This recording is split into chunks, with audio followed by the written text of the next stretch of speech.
Sicilitudine, grande performance ieri sera al Teatro Posta Vecchia di Agrigento dell'artista Mimmo Mangione di Santa Elisabetta, residente ed operante da quasi 40 anni in Australia, che è stato insignito anche del premio speciale Alessio Di Giovanni edizione 2019.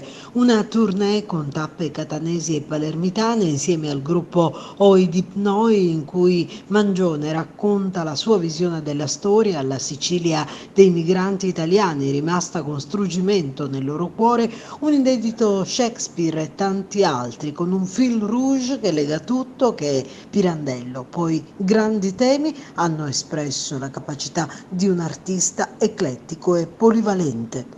È vero, prima di tutto perché sono un autodidatta e quindi ho imparato il mestiere facendo il mestiere. Nessuno mi ha detto quali sono le regole, quali sono i confini e dentro quale mantenersi per fare una buona recitazione, come impostare la voce, eccetera.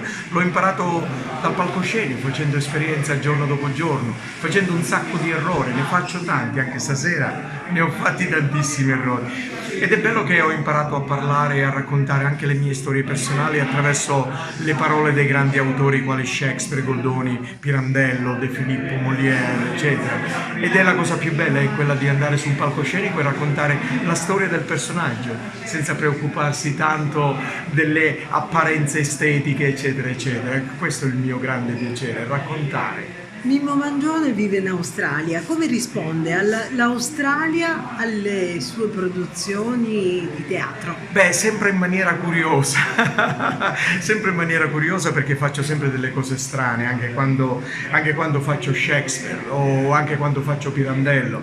Per loro vengono a teatro a vedermi incuriositi da questo attore che sulla scena, e loro dicono is larger than life, è più grande della stessa vita, perché sulla scena io porto la mia vita attraverso i personaggi dei grandi autori e li incuriosisce anche questo modo che noi abbiamo italiani di recitare, che è basato sulla commedia dell'arte, che è lo stile di teatro dal quale quasi tutti gli attori italiani provengono e che ti dà la possibilità di recitare personaggi sempre nuovi e sempre diversi, un po' grotteschi, un po' birboni, ma sempre veri. Questa è la cosa più importante, perché come diceva il grande Peppino De Filippo, il teatro è una continua ricerca della verità e per me il teatro è verità, bisogna dire la verità.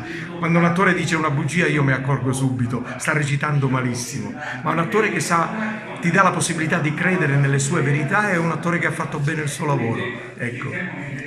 Una mini tournée in Sicilia e ci sono progetti futuri che Sì, la sì. riporteranno qui. Sì, sì, si è parlato di altre cose e spero di svilupparle al più presto e ne darò notizia. Quindi c'è stata anche una proposta di una mia regia, per cui spero sia un Pirandello fatto qui in Sicilia, per cui sì, sono abbastanza eccitato e abbastanza caricato, ma devo ancora definire i miei programmi nel mio teatro in Australia. Comunque avrò un piede lì e un piede qui, è la cosa più bella.